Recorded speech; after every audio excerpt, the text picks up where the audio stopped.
Film की शुरुआत होती है लोगन नाम के एक बंदे से। ये कोई आम इंसान नहीं होता, ये एक म्यूटेंट होता है जिसकी उम्र करीब 200 साल के आसपास बताई जाती है। लेकिन अब कहानी में ट्विस्ट ये है कि लोगन की ताकतें पहले जैसी नहीं रहीं। वो अब कमजोर हो चुका होता है, जैसे उसकी सारी पावर धीरे धीरे खत्म हो रही हो। अब लोगन अपनी पहचान छुपाकर एक टैक्सी ड्राइवर की तरह नॉर्मल जिंदगी जी रहा होता है। वो लोगों के सामने ऐसे एक्ट करता है जैसे कुछ हुआ ही नहीं, जैसे वो बस एक आम इंसान हो। उसे एक बात और परेशान करती रहती है, अब दुनिया में नए म्यूटेंट बच्चे पैदा ही नहीं हो रहे। मतलब म्यूटेंट्स धीरे धीरे खत्म हो रहे हैं और लोगन खुद भी अकेला पड़ता जा रहा है। एक दिन लोगन अपनी टैक्सी में कुछ लोगों को कब्रिस्तान छोड़ने आता है। वहां वो अकेले में कुछ पीता है, जैसे अपने दर्द को दबाने की कोशिश कर रहा हो। तभी वहां एक नर्स आती है और लोगन से कहती है, मुझे तुमसे कुछ जरूरी बात करनी है। लेकिन लोगन उसे इग्नोर करता है और बिना रुके वहां से निकल जाता है। थोड़ी देर बाद लोगन की टैक्सी में एक बिजनेसमैन बैठता है। वो लोगन को बताता है कि जिस नर्स ने तुमसे बात की थी उसके पास एक चीज है जो हमें चाहिए। वो लोगन को एक कार्ड देता है जिस पर लिखा होता है एल्कली। ये एल्कली कोई साधारण कंपनी नहीं होती, ये वो जगह होती है जहां म्यूटेंट्स पर खतरनाक एक्सपेरिमेंट होते थे और लोगन भी कभी वहीं पर टॉर्चर जैसी चीजों से गुजरा था। अब लोगन वापस अपने घर आता है। वो एक अलग थलग जगह पर रहता है और वहां उसके साथ दो और म्यूटेंट रहते हैं। पहला होता है एक यंग म्यूटेंट जिसके पास एक खास पावर होती है। वो आसपास मौजूद किसी भी म्यूटेंट की लोकेशन और प्रेजेंस महसूस कर सकता है। दूसरा होता है एक बहुत बूढ़ा म्यूटेंट जो व्हील चेयर पर होता है और उसकी हालत काफी खराब रहती है। उसे हर थोड़ी देर में दवा चाहिए होती है। एक दिन लोगन उससे दवा देना भूल जाता है और वो बूढ़ा म्यूटेंट बहुत ज्यादा बीमार हो जाता है। पूरा घर कांपने लगता है, चीजें हिलने लगती हैं, जैसे कोई पावर बेकाबू हो गई हो। लोगन तुरंत उसे इंजेक्शन देता है और थोड़ी देर में सब ठीक हो जाता है। कुछ समय बाद लोगन को एक राइड रिक्वेस्ट मिलती है। जब वो लोकेशन पर पहुंचता है तो वहां वही नर्स खड़ी होती है और उसके साथ एक छोटी सी लड़की भी होती है। नर्स लोगन से कहती है, ये लड़की तुम्हारी बेटी है और इसे तुम्हारी मदद चाहिए। फिर वो बोलती है, बस इसे एक जगह छोड़ दो, बदले में तुम्हें बहुत पैसा मिलेगा। अगर तुम चाहो तो मैं तुम्हें $50,000 भी दे दूंगी। लोगन पहले साफ मना कर देता है क्योंकि उसे नर्स पर भरोसा नहीं होता, लेकिन उसे पैसों की जरूरत होती है, इसलिए वो मजबूरी में मान जाता है। नर्स उसे $2,000 एडवांस देती है और कहती है, काम पूरा होते ही बाकी पैसे मिल जाएंगे। अगले दिन लोगन फिर उसी जगह आता है, लेकिन वहां का सीन देखकर उसके होश उड़ जाते हैं। नर्स मरी हुई होती है। लोगन घबरा जाता है और लड़की को लेकर तुरंत अपने घर की तरफ भागता है, लेकिन अब वो बिजनेसमैन भी उसके पीछे पड़ जाता है, वही जिसने एल्कली वाला कार्ड दिया था। वो लोगन के घर पहुंचकर कहता है, नर्स ने तुम्हें कॉल किया था लेकिन तुमने हमें कुछ नहीं बताया, अब वो लड़की कहाँ है? और फिर वो अपने आदमियों को घर की तलाशी लेने भेज देता है। लेकिन तभी वो छोटी लड़की बाहर निकलती है और सबको चौंका देती है। वो लड़कों से भिड़ जाती है और एक आदमी को वही ढेर कर देती है। अब सब उस पर फायरिंग करते हैं, लेकिन लड़की भी जबरदस्त तरीके से खुद को बचाती है और पलटकर लड़ती है। लोगन ये देखकर हैरान रह जाता है क्योंकि उस लड़की के हाथों में भी वही धारदार पंजे होते हैं जो खुद लोगन के पास है। अब लोगन भी उसके साथ मिलकर उन गुंडों से लड़ता है। इसके बाद लोगन उस लड़की को लेकर अपनी गाड़ी में बैठता है। उसके साथ बूढ़ा म्यूटेंट भी होता है, लेकिन जो यंग म्यूटेंट था उसे बिजनेसमैन के लोग पकड़कर अपने साथ ले जाते हैं। वो यंग म्यूटेंट को बोलते हैं, हमारे लिए काम करो, हमें म्यूटेंट्स की लोकेशन चाहिए, लेकिन वो मना कर देता है। तब बिजनेसमैन उसे धूप में ले आता है और उसकी स्किन जलने लगती है। मतलब वो उसे डरा कर कंट्रोल करना चाहता है। वो साथ में ये भी कहता है, लोगन खुद को इंसान दिखाने की कोशिश करता है, लेकिन वो जो है वो बदला नहीं जा सकता। अब लोगन रास्ते में नर्स का फोन उठाता है। उसमें नर्स के कुछ वीडियो रिकॉर्ड होते हैं।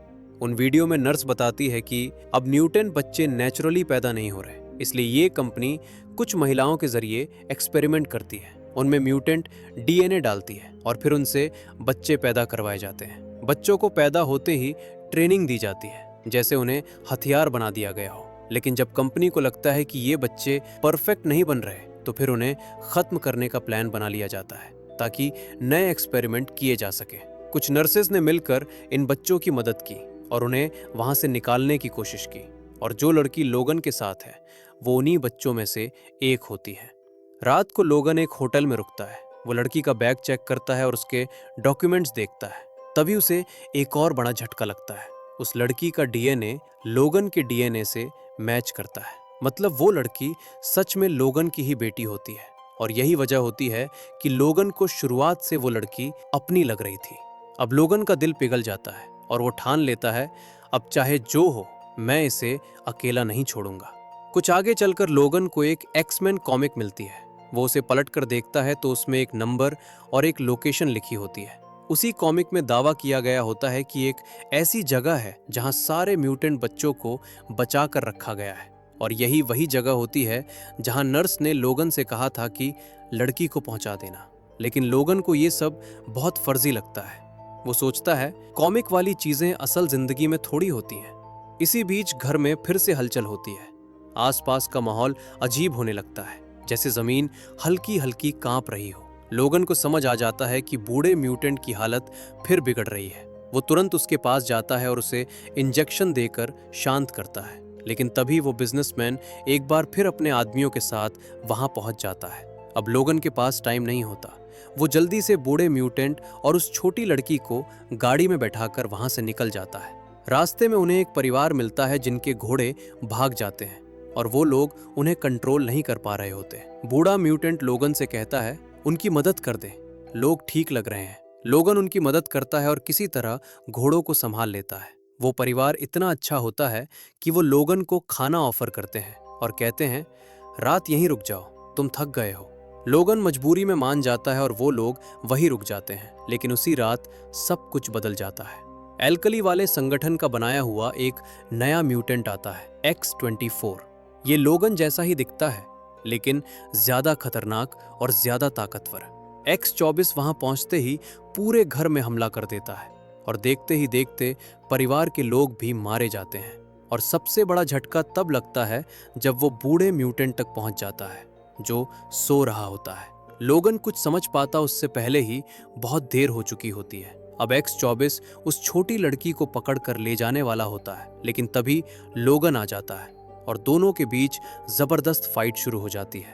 अब भाई ये फाइट काफी भारी होती है क्योंकि दोनों के हाथों में वही धारदार पंजे निकलते हैं। लोगन पूरी ताकत लगाता है लेकिन X-24 नया बना हुआ होता है, इसलिए वो ज्यादा तेज, ज्यादा स्ट्रांग और ज्यादा बेरहम होता है। लोगन उसे चोट पहुंचाता है लेकिन X-24 तुरंत हील हो जाता है, जबकि लोगन की चोटें अब जल्दी ठीक नहीं होती। उसकी बॉडी अब कमजोर पड़ चुकी होती है।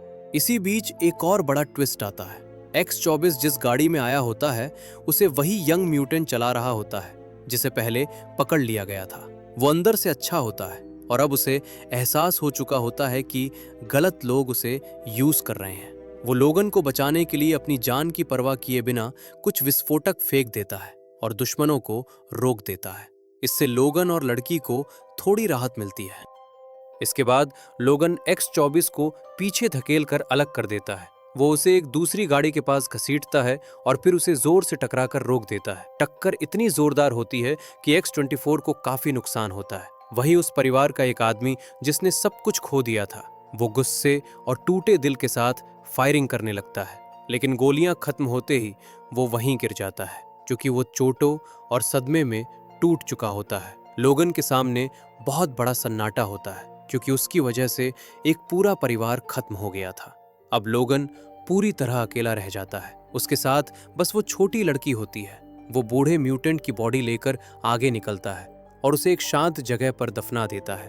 और वहां वो लड़की से बहुत भारी आवाज में कहता है कि ये इंसान अच्छा था, इसने बहुत बच्चों को बचाया, उन्हें रहने की जगह दी ताकि वो नॉर्मल जिंदगी जी सके, लेकिन आज वो हमारे साथ नहीं है।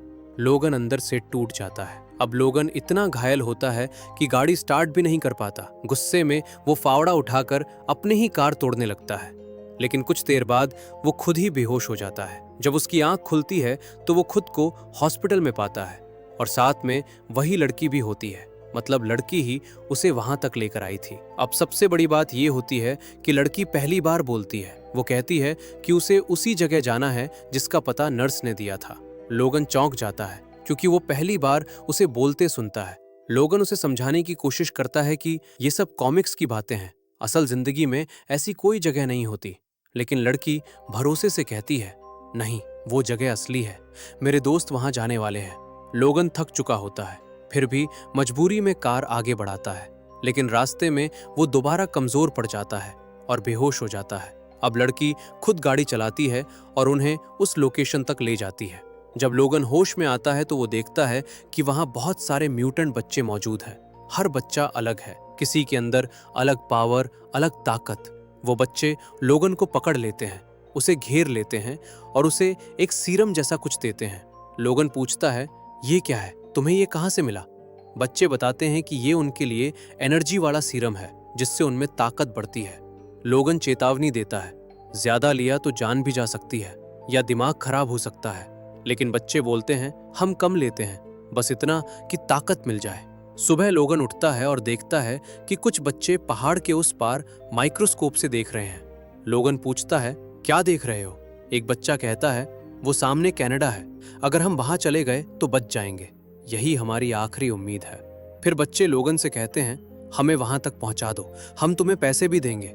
लेकिन लोगन ना पैसे लेता है और ना तुरंत हाँ करता है, क्योंकि वो जानता है आगे का रास्ता बहुत खतरनाक होने वाला है। रात काफी हो चुकी होती है और तभी वही छोटी लड़की चुपचाप लोगन के पास आती है।